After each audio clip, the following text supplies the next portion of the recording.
Ketiga ini yang penting. Orang mek anak angkat tuh alasannya kan saake, kepengen nulung wong miskin. Kula baleni, rata-rata niate kan kepengen nulung orang napa miskin. Nak cara kula, nak pancen niate gitu betul. Niki pendapat kula lho. Tapi maksud nyangkut pembatalan anak angkat itu jelas ada di Quran, di hadis. Alasan kedua istilatul ansab ya ada di kitab. Tapi yang ketiga ini pendapat saya. Yang ketiga ini jelas. Saya ulama itu harus jelas. Yang tadi di Quran, di hadis itu dua alasan tadi di Quran, di hadis. Yang ketiga ini saya pribadi. Dan saya yakin saya benar. Kalau Anda tidak sependapat dengan saya berarti ora tau mikir. Ora kok sampean luwih napa? Bener. Misalnya aku anak angkat Ruhin. Sake roca kriting klunak-klunuk sampai anak angkat. Sedhe jek cilik kene jek imut ora tuwa wanen ngene iki masale. Aja bayangno saiki Gus. An cilike kan lucu ya kriting lemu putih ngono kan sampai anak angkat. Ah itu kan misalnya Ruhin kan wis serai-rai kakean pola kan. Terus minta sepeda motor Tiger atau Nexon atau Ninja gitu. Kan berarti saya kalau nuruti anak angkat karena dia sudah kayak anak saya kan mungkin tak turuti. Tuku sepeda motor 30 juta. Dia umur 16 tahun tak tukokno sepeda motor karena dia kayak anak angkat 20 juta. 20 juta itu kalau saya niat baik, yang penting tak kekno wong fakir miskin atau tak kekno santri. Itu dapat berapa santri? 20 juta misalnya tak kekno wong soleh atau santri atau masyarakat. Kalau 20 orang saja dapat 1 jutaan anu maturune entek ngamek ndongakno kabeh. Kere 20 ndongakno kabeh. Tapi gara-gara mek anak angkat, uang 20 itu tersentral, terpokok ning satu orang. Yaiku ning Ruhin, iku wae dienggo sepeda motor sing ra jelas manfaatnya. Paham sing kula maksud? Hanya dari segi sosial kan menjadi manfaat ini terbatas kan? Nggih, betul. Nah aku ramai anak angkat Ruhin kebagian 1 juta, mungkin Mustafa kirim pisan kebagian 1 juta kan beberapa orang karena saya ada harus terfokus mikir cakriting paham nggih? Lho tenan paham tenan to. Lho kowe oleh menentang pendapat saya boleh, saya pastikan ini pendapat saya. Tapi kan iso kalau balik paham to nggih? Artinya kalau orang engko Ruhin dewasa tak gekno omah, entek 100 juta. Alasannya sakake Ruhin anak melarat. Andai kan aku gak anak angkat mungkin 100 juta lebih ke orang banyak. Tapi tetap boleh loh anak angkat. Tapi cara kula nggih sekadar ya. Ya sayang, tetap kembalikan ke keluarganya, dibiayai saja. Itu dia mendapat kasih sayang keluarga, dia tidak sombong. Paham ya?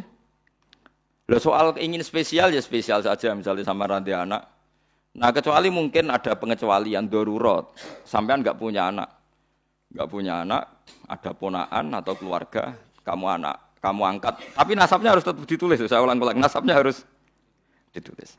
Karena ciri utama manusia yang disebut Allah adalah faja'alahu nasabah. Jadi orang harus jelas nasabnya. Jadi alasan ketiga tadi kelihatan. Kalau anak angkat itu kan nanti semua aset itu kan terkonsentrasi, itu mau. Biasanya wong lomo 20 juta dibagi wong akeh gara-gara di anak angkat satu mungkin hanya untuk beli apa? Sepeda motor. Sepeda motor, mulai cak keriting ngono wis mbok weling njuk sangu 1 juta. Entek sedino. Padahal mau tak kena fakir miskin 1 juta cukup sak wulan kan. Ya sehingga sampean ndak usah tersinggung. Kula mau cerita hukum sehingga sirinya kenapa Rasulullah itu orang paling dicintai Allah dan punya hiburan nganak ngepek anak angkat yaitu Zaid bin Harisah itu dibatalkan oleh Allah sendiri, dibatalkan oleh Allah sendiri. Tapi jangan kira dibatalkannya itu dibatalkan total secara sosial boten, dibatalkan secara hukum nasab. Sehingga semua sahabat yang dulu manggil Zaid bin Muhammad dimarahi Allah, suruh manggil Zaid bin Harisah. Paham gitu, terus kula suwun sing wis kadung mek anak angkat ya ora usah dibatalno tapi nasabnya ditulis. Dan anak itu mulai kecil pun diberi pengertian kalau kamu anaknya ini, saudara kandungmu ini. Nah soal kowe kuwatir kok nang bocah tersinggung wong Jawa. Kamu harus lebih kuwatir ketimbang nanti nasabnya kacau balau kawin mbek dulure dhewe, kawin mbek ponakane. Senengane kok nggo alasan rasa Jawa. Ora tau mikir nasibe agama, dipikir nasibe rasane wong Jawa. Soale kaya aku mbek Mustofa tuwa jenggoten corong Jawa wajib dihormati, sesat tapi dihormati Mustofa. Wong ra jelas jluntrunge kok apa dihormati. Harus pakai agama jelas. Orang dihormati karena alimnya atau karena lomane atau krana sabar melarate. Kudu jelas, kudu nyetor slip. Paham nggih? Alasan dihormati. Gak apa-apa misalnya ke nulis, Gus saya fakir 10 tahun sabar. Jadi jenengan harus hormat saya. Kalau hormat siap kula. Mergo jelas kesalehane dan saya siap sabar lagi sampai mati ya monggo nanti ditulis. Mlebu swarga syaratnya ngalim, kayak ngalim ya abot, sugih, wis kadung ora sugih.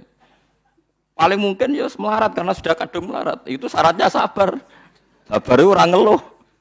Orang ngeluh itu betah. Biasanya wong nak betah mbek Allah diterusno wis betah. Wong wis betah wae kan. Itu kan jadi repot. Jadi itu coba hitung ya. Alasan ketiga tadi bisa dihitung. Saya tuh punya pengalaman gitu. Saya punya saudara, punya keluarga, orang kaya, anak angkat. Itu ya kebaikannya ya terkonsentrasi, ya itu tadi. Tergerus hanya untuk 1-2 orang. Ya taruh saja tadi. Kalau orang punya uang 20 juta biasa diamalkan, mestinya bisa dikasihkan pondok atau fakir miskin bisa orang 20-30.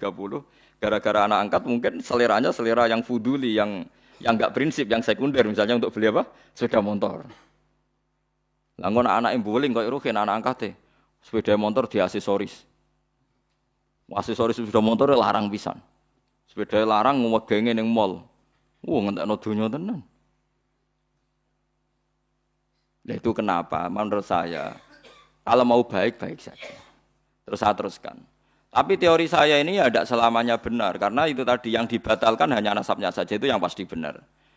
Tapi Rasulullah itu ya unik. Ini cerita sisi Rasulullah.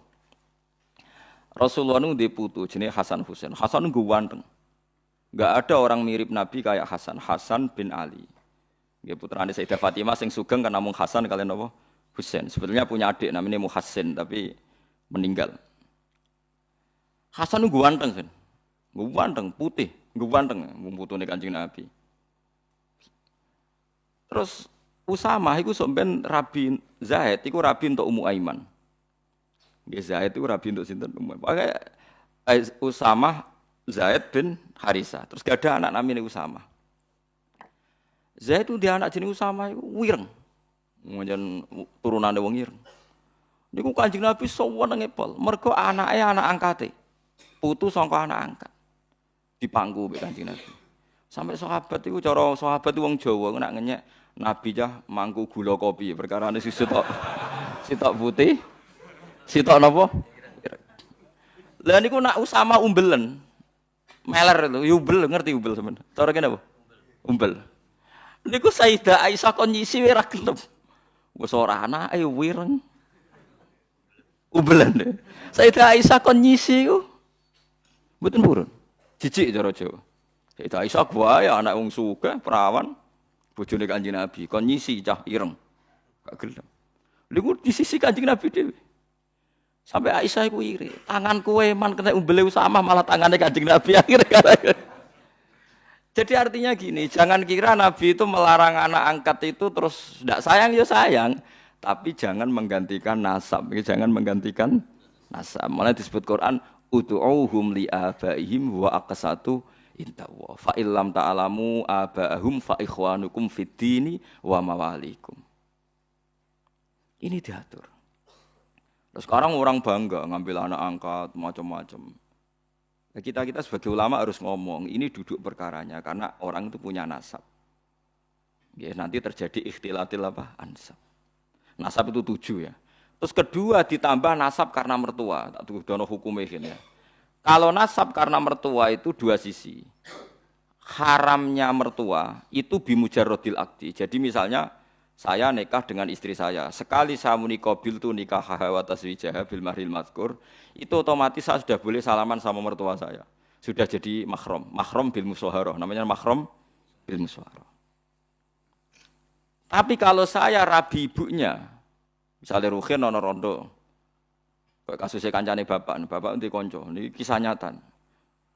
Konco guru dan PNS. Pegawai Kemenak, pegawai depan. Dekne iku wis tuwa, mesti ora tuwa banget ya, pokoke duda. Karena dia sugih ning desa PNS wak sugih. Nglamar cah wedok. Sing baturi bapak. ngamar cawe itu, ya namanya ngamar cawe itu sing metuki ibu rondo. Bareng roh ibuke luwih ayu. Diwetuki. Terus spontan muni ngene. Bapak saja kaget, yang nemani kaget. Mugi kalian jenengan terus pundi, Bu? Mboten sampe anake jenengan. Ibuke yo edan gelem, ibuke ku gelem. Ibuke ku gelem, padahal posisi rondo ape nglamar anake. Ibuke ku gelem.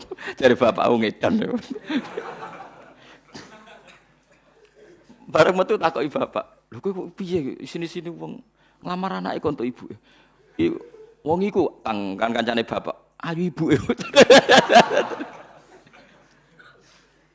Bareng wis kasil untuk ibuke terus dipertimbangkan jare sampean kan rondo anakmu ku perawan, payune gampang, penting ibuke mlaku sik terus rabi sama ibunya.